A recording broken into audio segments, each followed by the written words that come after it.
Hi there, I'm Andy, a moon-chasing, manifesting, wander lover, and feel-good aficionado. Consider me your woo-woo best friend. This show is a sacred space for ideas, concepts, and modalities that might be considered taboo, but that I personally find a great magic in. In these conversations, my mission is to inspire confidence, worth, and mystical thinking in our modern world. Let's get into it, shall we?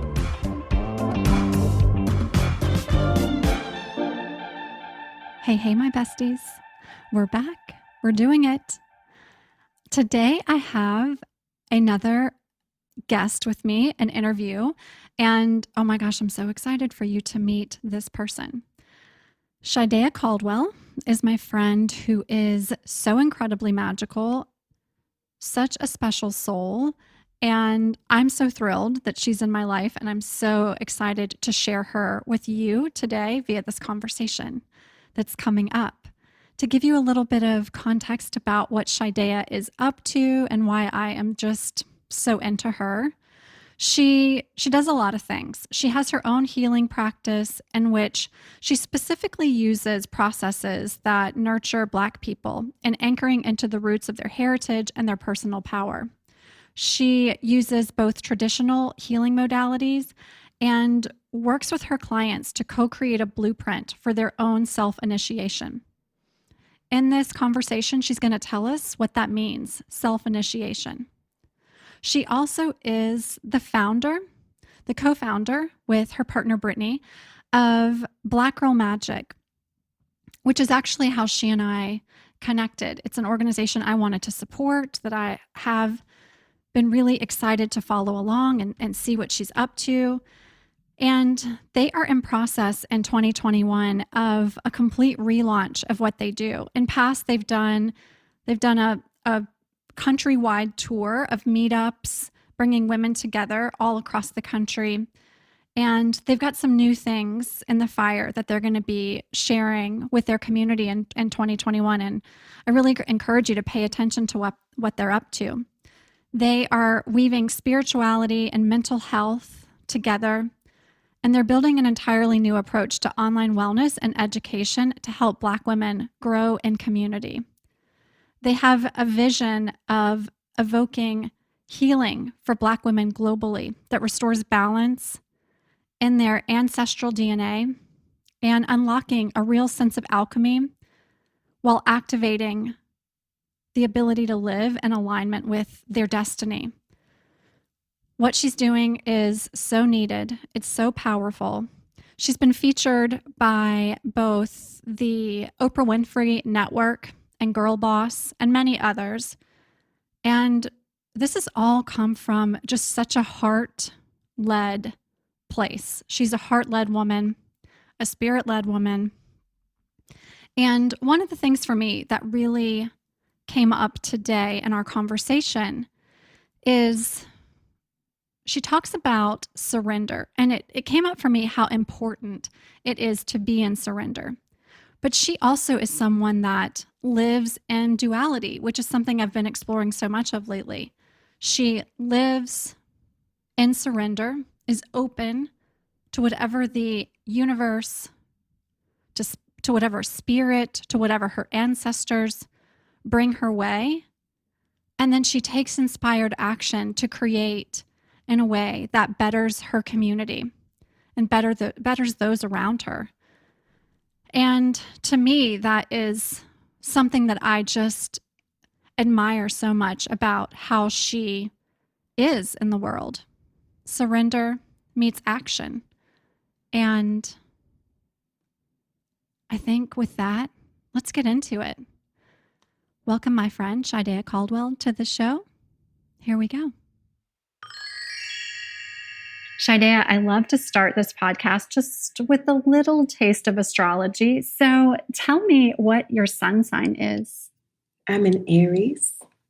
I love that. My fire sign sister. I'm actually an Aries South Node. I'm a Leo sun, but I'm an Aries South Node. So it's in it's in my karmic space. So I love that. We have that fire ceasefireness in common. Yeah.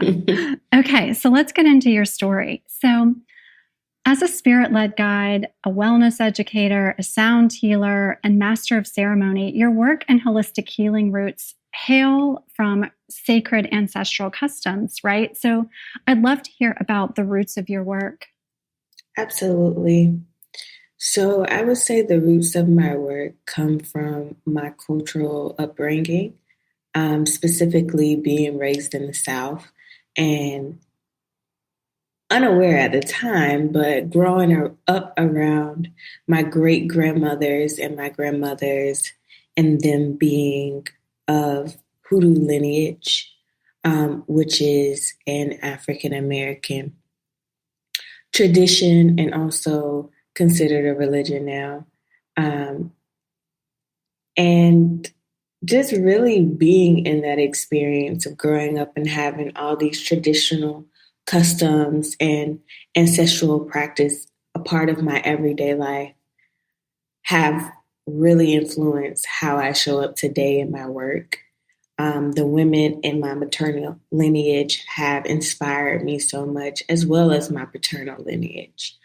And they've been a big influence on me, like being who I want to be and encouraging me to have my own voice, to have my own passions, and to go for it in life.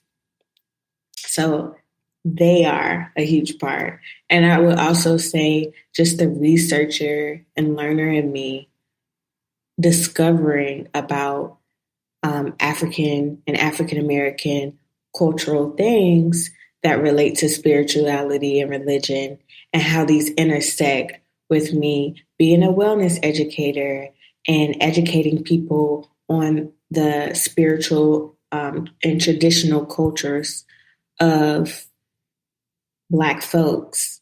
And then with sound healing, me learning about different sounds and vibrations that really help heal the body, but also are custom to my own heritage.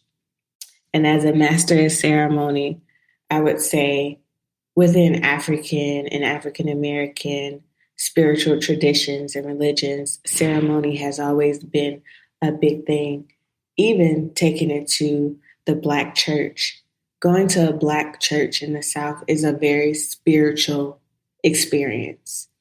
And me now as an adult, I've been able to do some work around healing my relationship to the Black church and understanding its significance to the things that I do in my everyday life. And the things that I do as work. So I hope that answers. Yeah. Yeah. I mean, such a beautiful story and such a special way to grow up having those relationships. So I want to talk a little bit about that time when you were growing up. When you were young, what were the signs shown to you early in life that awakened you to your own gifts of connecting to spirit? So there were a lot of signs, but I would have to say the ones that have stood out to me the most, that I remember and think about a lot, especially lately, is I would see spirits. And, I didn't know what was going on at the time because I was pretty young. And particularly, so my grandmother and I was sleeping in her bed and I had woke up out of my sleep in the middle of the night. And when I sat up in the bed, I looked across and there was a literal spirit there. And I was just so scared. Like, oh, gosh. I was so scared. Like, I really could not speak. Like I was a loss for words. I felt like mute in that moment. And so all I did was just stare back at him. And he was smiling at me. He looked very sweet.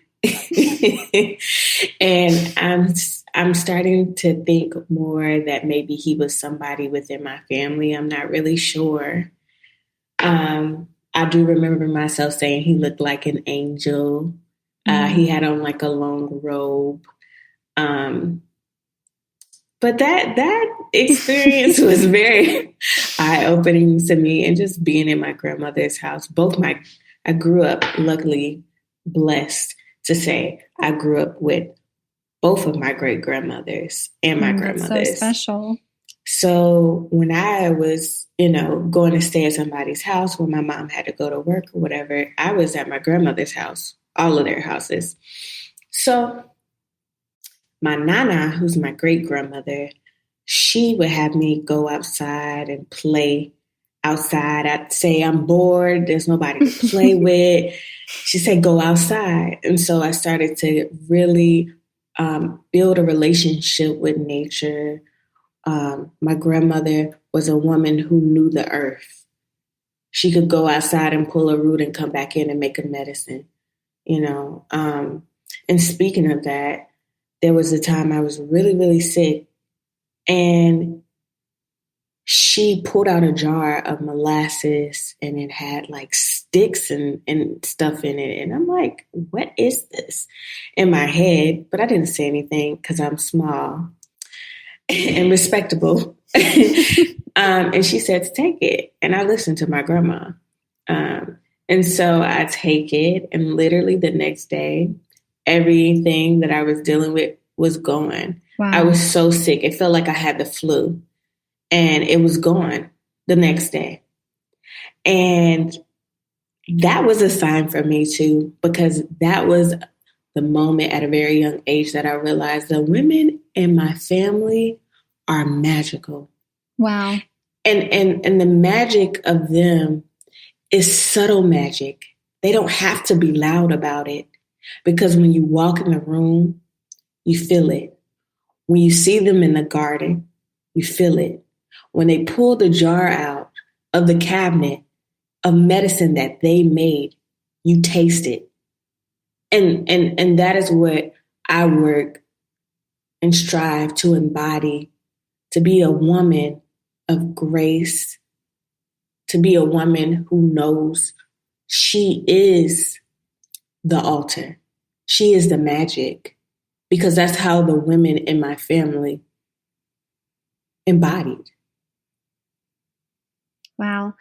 I mean, you as a woman of magic yourself, you're doing a lot of that sort of work in what seems to be a brand new way, where you're bringing the work that you do out to a larger community. How do you find that spirit and ancestral communications manifest through you now? How do spirits and ancestors work through you in the work that you do? I would definitely say that spirit manifests through me when I speak. Someone very dear to me, an elder, Miss Deborah, Reiki master, and clairvoyant. She was doing some healing work on me about a month ago. And she said to me after, she said, "Oh, your grandmother Sylvia, that's who speaks through you when you feel like the spirit is speaking for you." Because what I do understand is that I am my ancestors' voice. So not everything I say is just from my own mind, right? Mm-hmm. It's from their DNA that is in my bones, their wisdom that is in my bones. In African traditions, they say that the wisdom, the knowledge is in the bones. The memory is in the bones, not the brain. And that's something that I carry with me very dearly. I also would say that when it comes to spirits and ancestors working through me, a lot of that is me at my ancestral altar and building a relationship with them and allowing myself to hear them, whether I'm meditating, whether I'm performing a ritual, whether I'm visiting them at the graveyard. It's being in spaces where I also can hear them and allowing time for that. Because in this world that we live in, everybody is moving. It's a little different now, I will say, due to the state of the world with the pandemic. But I think that on a regular day, we're constantly moving and going. And to hear spirit, I think you have to be still. Mm-hmm. Yeah. I certainly have found that to be true in my life. And ritual is a really important practice for me. When did you realize that ritual was an integral part of your life? I believe I realized rituals was integral for my own life when I was being raised by my mother and my grandmothers, because they are women of ritual. They are women who every Friday they cook a certain meal, or on these days they garden, or each morning they go to the clothespin and they pull the clothes off. They were women who did things very spirit-led, very intuitive, very in the flow, but I also would say very in tradition of what those did before them. And for me, those are rituals too. Yeah. A ritual does not necessarily mean in my spiritual practices and traditions that it always looks like, having crystals or, saying some type of spell or whatever. Yeah, it's completely more than that. It is everyday things as well that people don't realize or may not be able to see are more than just an everyday thing. Yeah. I find for myself, I notice that for me to stay in flow, everything has to have some sense of ritual, whether it's how I'm pouring my tea in the morning, how I make my bed, how I wash my face, the number of times I splash water on my face when I'm getting my day going. It all has to align with a ritual that is either about my own wellness or about how I'm caring for others, or just how I'm nurturing my surroundings and my community. It's all ritualistic in order for me to really be in flow. Yeah. That. So I want to talk about your work. I obviously have been following the work that you do and have spent some time digging around on your website, which is so beautiful. The website you've created is just, the magic certainly exudes through your website. And I want to ask you about something that you offer there. It's self-initiation. What does self-initiation look like, and how does one begin that process? So self-initiation, to give background, is in African culture, there are 5 initiation rites, which are fundamental to human growth and development. And so these rites are birth, adulthood, marriage, eldership, and ancestorship. For me, self-initiation looks like inner healing work and introspection through personal accountability, responsibility, and utilizing tools to access higher self. And I personally believe the journey to healing, it really is about surrendering, because there is no spiritual tool, elder, ritual, community, or ceremony that is willing to assist a person who is not willing to surrender to low vibrating habits, mindsets, and really giving themselves permission to heal and claim new narratives that don't serve them anymore. So that is what self-initiation looks like and feels like to me. Yeah. So when someone's getting started in that process, you would suggests that they have to start from a mindset and a willingness to be in a space of surrender. Yeah. Exactly. Yeah. Exactly. And permission too. You have to surrender, and then you have to give yourself permission to do the work, permission to know you're ready, permission to be the best you can be in the process. And that doesn't mean that everything is going to go how you want it to go. You know, it doesn't mean you won't get disappointed or frustrated. That's a part of the healing work, because one thing I will say, healing is not pretty. Healing is not a box and a bow tie. Like, healing can be ugly.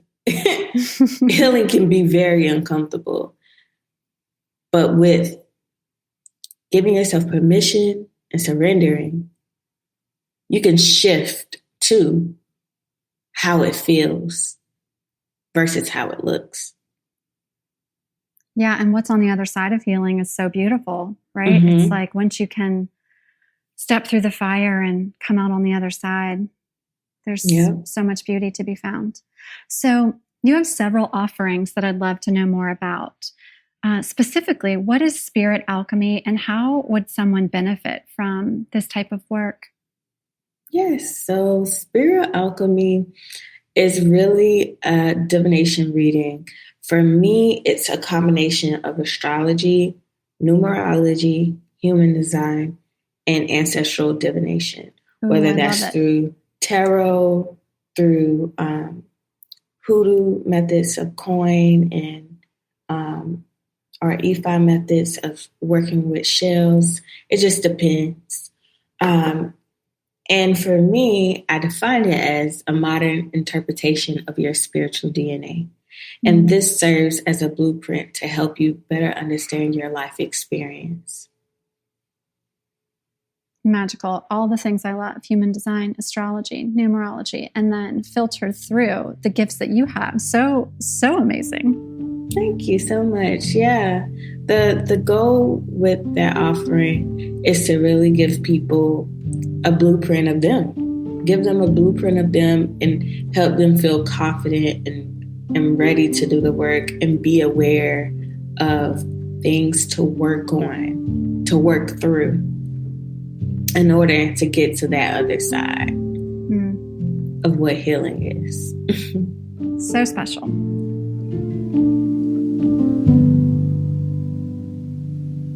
So you also offer the opportunity for folks to work with you to co-create a path of communication to their ancestors. And you do some of that work through the practice of altar building. What is that process like? Yeah, so when people are working with me for altar building, I will actually go with them virtually to a local spiritual store and help them pick out off the things that they want to get for their altar. And it's more so me guiding them. So I'll tell them the essentials of the things that they need, but I want them to listen to their own voices and their ancestors about what is right for them, for their altars. And I always say, when you're beginning an altar, starting it very simple and plain. In my traditions, that's how it works. As you build a relationship with spirit, you start to understand what exactly they want, because they tell you. Instead of putting things on the altar that you like, you're listening to what they like. And so I tell them also how to clean their altar properly, communicating at their altars, how regularly you should be doing so. And then more advanced is like giving offerings to their altar and their ancestors. And I would also say that through that experience, if they want to, then I can also talk to them as a follow-up. So to check in, to see how they're doing, to see how the progress is with their altar and communicating with their ancestors, any questions they have, that's about 15 minutes long. And then I also provide a prayer that is for ancestral veneration. So elevating your ancestors. So yeah. Yeah, that's so great. So if someone's listening and they are considering entering into this altar experience themselves, they want to build an altar. We have a full moon coming up, or a new moon perhaps, and they just feel called that they want to create something. What's the first step that you would suggest to them, or how would you recommend that they begin? I would recommend that they begin by doing their research first. Or seeking someone out who is experienced in altar building. And I think it really just depends on, are you doing an ancestral altar? Are you creating an altar for maybe your higher self? Are you creating an altar for remothering? Because different altars require different things. But in particular, if it's an ancestral altar, I would want the person to have the right information. Yeah. Because there are certain things you do want to follow when building an ancestral altar.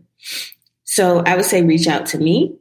Yep. I would say, or even just email me if you're like, well, I want to seek someone else out. I'd be happy to recommend other people that I know are just as great with that as well. Yeah. But I will say, when you're starting off an altar, it's a white candle and a glass of water. And what is the white candle? So that represents the conversation with ancestors. So the white candle represents actually purity and like just thinking about high vibrations, right? The glass of water represents the holding the spirit, basically like holding space for the spirits, because they go through water, right? They flow through water. And when it gets a little more into like the maintenance of that, is something you want to make sure you're switching out. I've heard that, I've heard people have altars and maybe they tend to them once a week. That's not how I teach. I teach people how to tend to their altars in a way that is respectful and understanding that these are the home of your ancestors now. So you tend to them the way they were if they were here in the physical realm. You get what I'm saying? Yeah, I totally do. I mean, for me, I have an altar in which when I have just something going on and I need advice or guidance, I can go and stand in front of that space and be still and quiet with myself and get answers. And for me, that's a really beautiful way to practice using my altar. I've definitely found it makes a difference in finding that kind of channeled guidance and wisdom that I believe to be coming from my ancestors. I agree. I would say too, on top of that, is that when we're communicating and speaking to our ancestors at our ancestral altar, I think it's important to share that the ancestral altar, yes, it is for guidance, but it's where you're building a relationship with the ancestors that you do and do not know by name. Beautiful. And so that goes into, through building that relationship, through working through your lineage, you're able to work on healing the generational trauma within your lineage. That is the work that people should be focusing on at the ancestral altar. And that is a place to go and seek out guidance as well.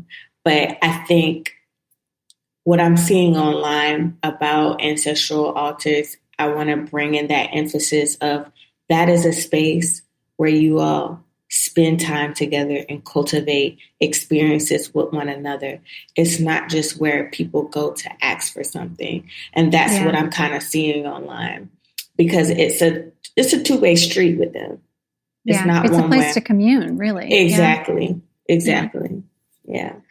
Yeah, I definitely hear people say, well, I didn't know my grandmother or my grandfather. I didn't know my grandparents. So would it work for, I see that conversation coming up. And I think what you've said is so important, is it's it's not necessarily the folks that you knew. This is a conversation with your lineage. Exactly. Yeah. Okay, so I want to talk about Black Girl Magik. We met because of Black Girl Magik. It's an organization that you founded to facilitate healing and empowerment for Black women and girls across the country. So tell me how it came to be and how this community, the folks that are listening here, can support your work with Black Girl Magik. Yeah, so Black Girl Magik started in 2015 when I was 21 years old and interning in New York City. And I wanted to create simply a space for Black women. And this was because throughout my childhood, I went to several different schools, like 9. So it was a lot. And so in that experience, I moved around a lot, had to make new friends. And in truth, I didn't have many friends. And I experienced a lot of time with myself. And I think through experience a lot of time with myself, it made me eager and craving community and sisterhood and seeing a room of women who looked like me. It was so important to me, especially when growing up and moving around some of the schools that I went to, I was like the only Black person in the class. So I didn't have my identity represented back to me within my childhood. So I understand that that's where that ties from. Not being in a space where it felt like I was seen or valued 8 hours a day at school. And so coming to New York City, fast forwarding back to 2015, I knew I wanted to create a space for Black women and girls. And I was spending the summer in New York, and I was like, I've had this idea for years now. Let me just do it. So I did it. I said, I don't care if I don't have the money to do this. I did that event, put it on Eventbrite, put it on Tumblr, Instagram, Twitter, shared it with a lot of people. I said, we're going to have this right in the park. I don't need a venue. And it was literally, still today, one of the most prolific and amazing moments in my life.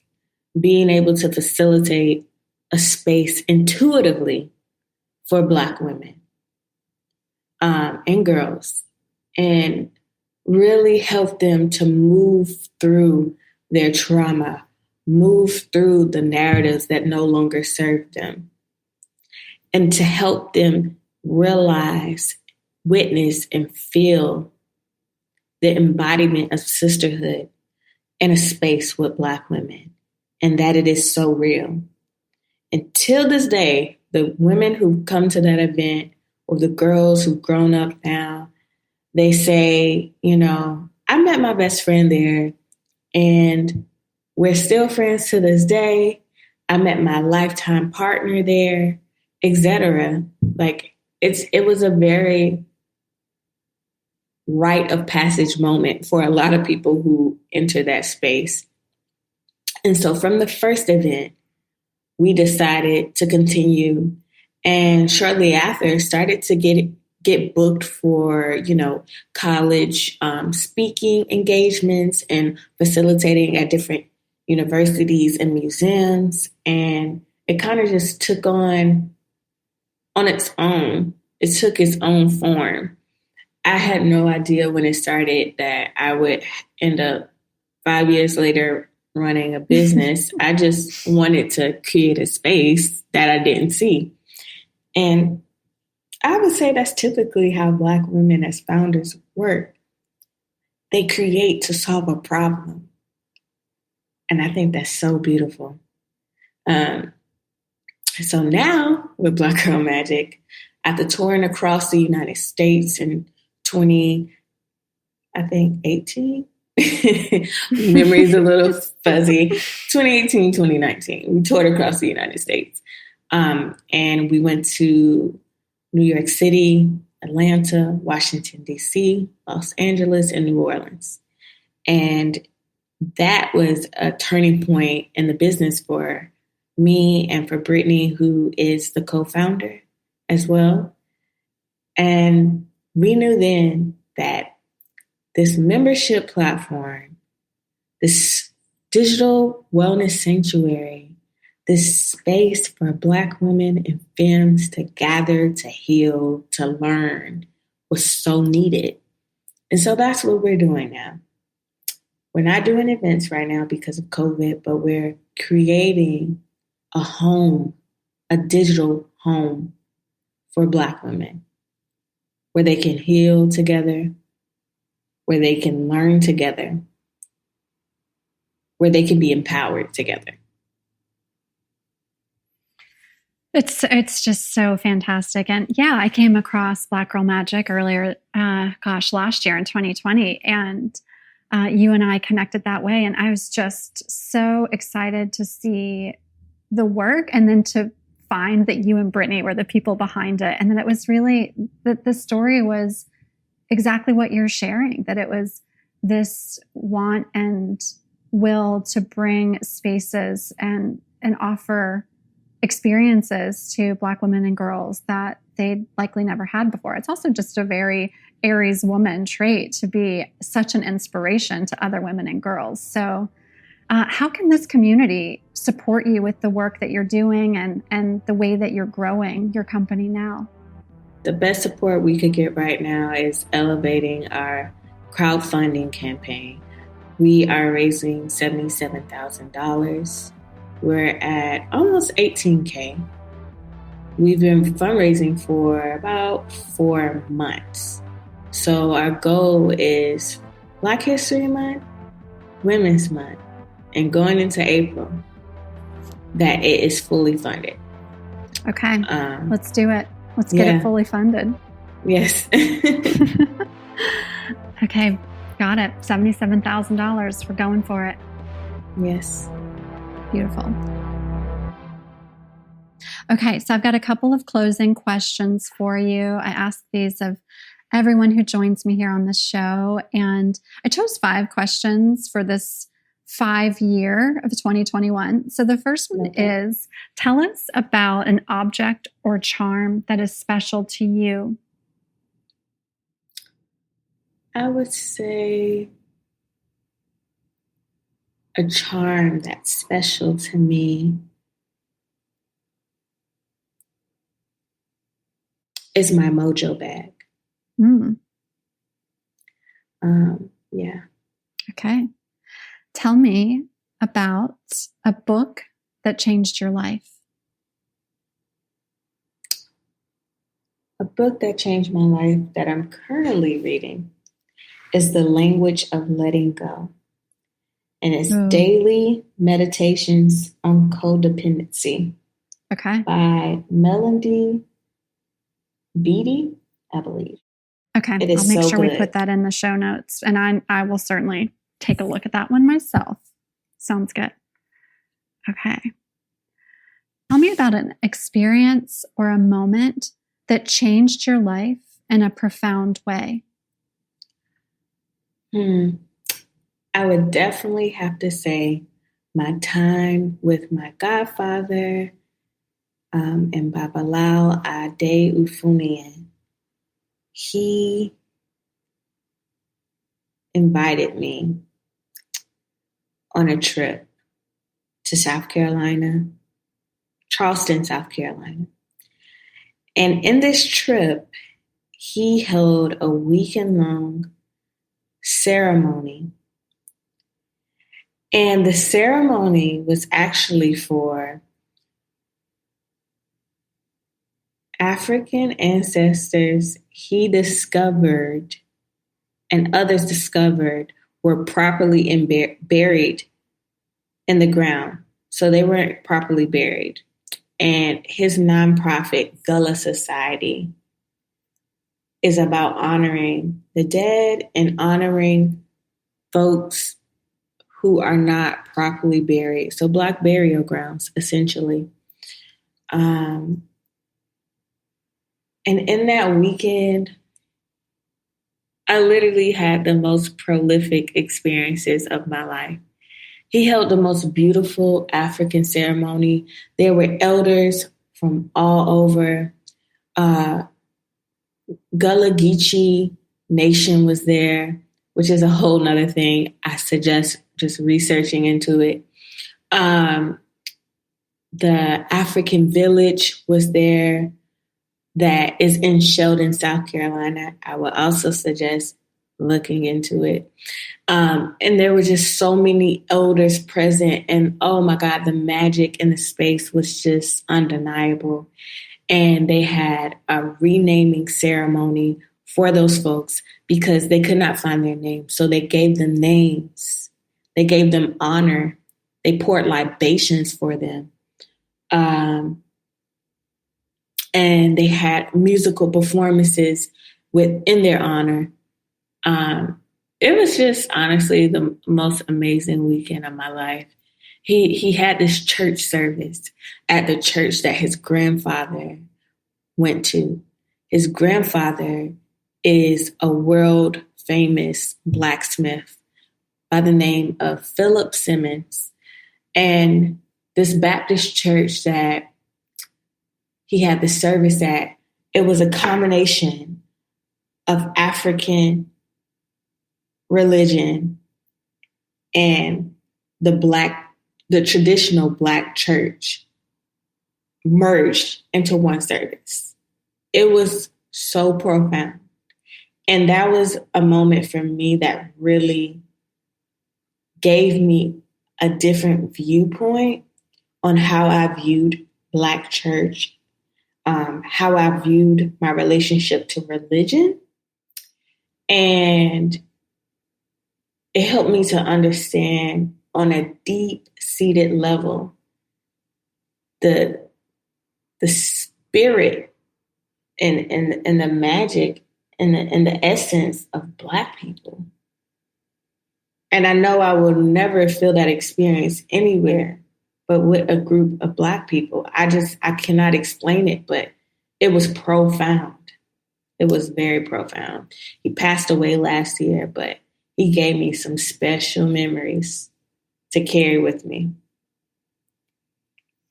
Thanks for sharing that. And so how special that you were able to be in that time with him while he was here on this planet Earth.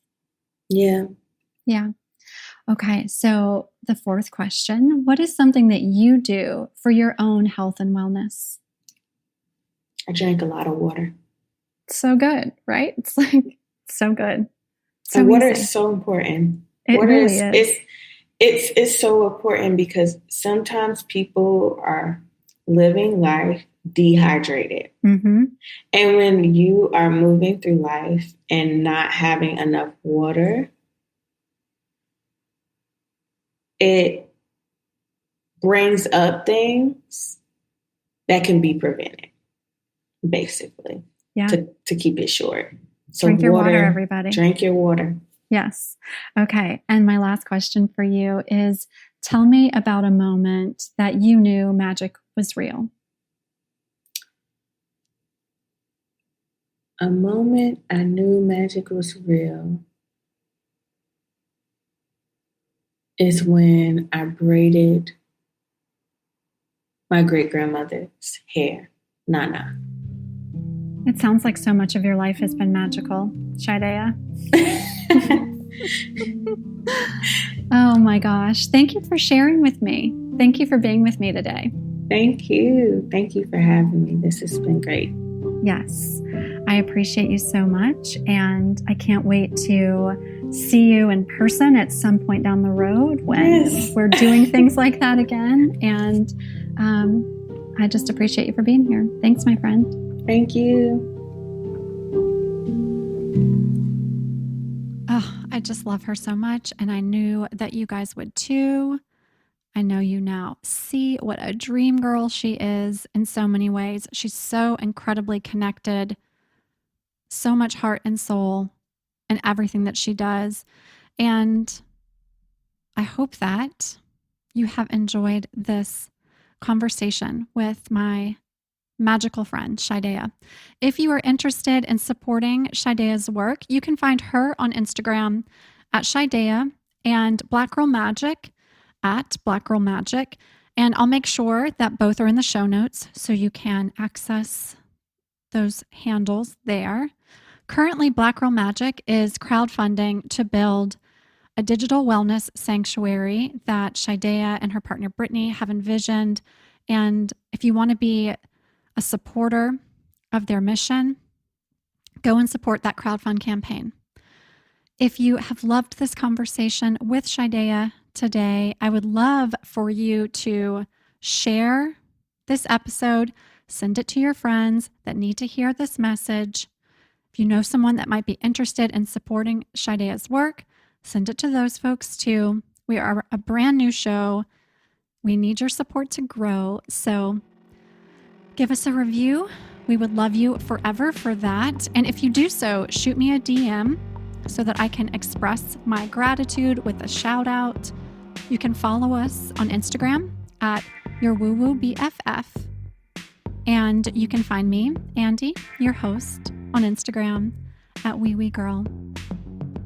That's it for this episode. We will be back again super soon with additional interviews, solo episodes, and just lots of magic.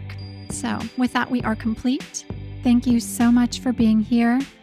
Much love, much love.